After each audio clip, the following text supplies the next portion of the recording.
Merhaba, hoş geldiniz. Hastamız Ayşe Hanım Mardin Mazdağ'dan bize başvurdu. Yaklaşık 3 yıldan beri öksürüğü olan, nefes darlığı olan, arada bir kan tükürmesi olan hasta. Hasta defalarca doktora gidiyor, defalarca ilaç kullanıyor.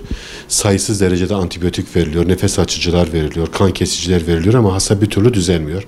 Hatta il dışına da belli yerlere başvuruyor ama sürekli olarak enfeksiyon deniyor hastaya. Hasta bize başvurdu.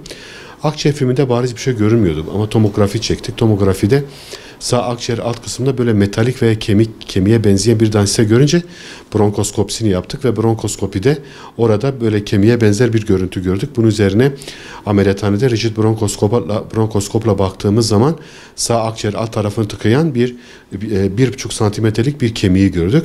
Hasta zaten 3 yıl kadar önce yemek esnasında çok güzel tarif ediyor.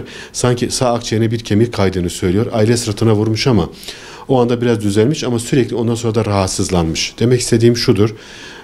Özellikle astım teşhisi konan veya sürekli geçmeyen zatürresi olan hastalarda mutlaka yabancı cismi düşürmek lazım. Yabancı cisim çıkarıldığı zaman bu hastalar belirgin derecede rahatlıyor. Bu hastalara artık gereksiz antibiyotikler, gereksiz ilaçlar verilmiyor.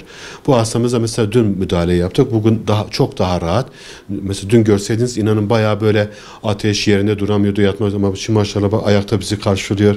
Öksürüğü iyice azalmış. Gayet güzel. Demek ki böyle zatürre olup da tedaviyle düzelmeyen ama astım olup da tedaviyle düzelmeyen hastalarda mutlaka bir tomografi çekip eğer şüpheli bir şey görülürse bronkoskopi yapmak gerekmektedir. Böyle Bismil'de de bir vakam daha vardı benim. Onda tavuk kemiği çıktı. Ama burada ailenin dediği keçi kemiği diyorlar ki benziyor gerçekten.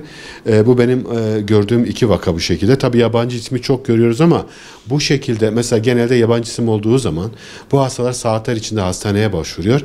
Bronkoskopi yapılıyor ve çıkarılıyor. Ama 3 yıldan beri bekleyen ilk hastam. 3 yıldır bu hastanın akciğerinde kemik var ve bir türlü bu bulunamamış.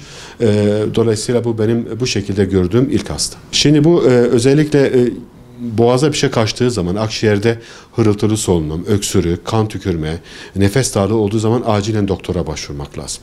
Öyle sırtına vurulduğu zaman hani çıkarılır, hasta rahatlarsa bir şey demem ama hastanın şikayetleri devam ediyorsa yabancı cisim aspirasyonu olabilir mi diye mutlaka göğüs hastalıklarına ve göğüs cerrahisine başvurmak gerekir. Çünkü bu ihmale gelebilecek bir durum değildir. Bakın aynen hastamızda olduğu gibi 3 yıldan beri sürekli antibiyotik sürekli balgam söktürücüler, kan kesiciler, astım ilaçları hasta düzelmiyor. Dolayısıyla yapacağınız basit bir müdahale bu hastalarda bazen hayat kurtarıcı olabiliyor. Sene 2013-2014 tarihinde itibaren bu hastalığı bulaştı. Çok öksürük var deyince ben de onu Ankara'ya götürdüm. Ankara Gazi Hastanesi'ne 2 sefer yatış yaptım. O yatış yaptığında kimisi satore dediler, kimisi arsım dediler. Kimisi başka hastalık dediler. O yüzden ama akciğerde nokta var dediler. Nokta var dediler, aldırmadılar. Çünkü neden? Burada bu leke diyor zannetmediler bir şey yok dedi. Sanki satore öksüre satore dediler. O yüzden satore öyle kala biz ondan sonra Manisa'ya bir sefer gittik. Manisa'da tedaviyi gördük. Aldırmadılar. Akciğerde aldırmadılar. Ondan sonra Bursa'ya da gittik. En son geldik Mardin'e geldik. Mardin'de de göğüs hastalıklara başvurduk. Doktor Mehmet Kılıç vardı. 2 yıl devam ettim oraya. Orada da bizi bir şey etmeleri. Yani bu hastalığı yakalamadı akciğerle ilgili. Ondan sonra en son bir Diyarbakır doktorlarımıza bir başvuracağız. Bütün doktorlarımızı ilk önce sayın doktorumuz Abdurrahman Bey. Doktor Abdurrahman Bey ile tanıştık bizim bu Diyarbakır Hastanesimizde. Sonra da Fatih Bey tanıştık. Allah razı olsun onları 2 gün içinde bu hastalığı yakaladılar. Bu akciğerle ilgili bu noktayı buldular. Kemik var dediler. Bana gösterdiler hemen yarın ameliyata alırım dedi. Çok memnunum. Şu anda ameliyatı başaran geçti. Ellerinde sağlık. Şu anda kemik bize gösterdiler. Kemikler hala yanımızda. Şu anda yani dünya duysun yani dünya duysun. Böyle doktorlar görmedim.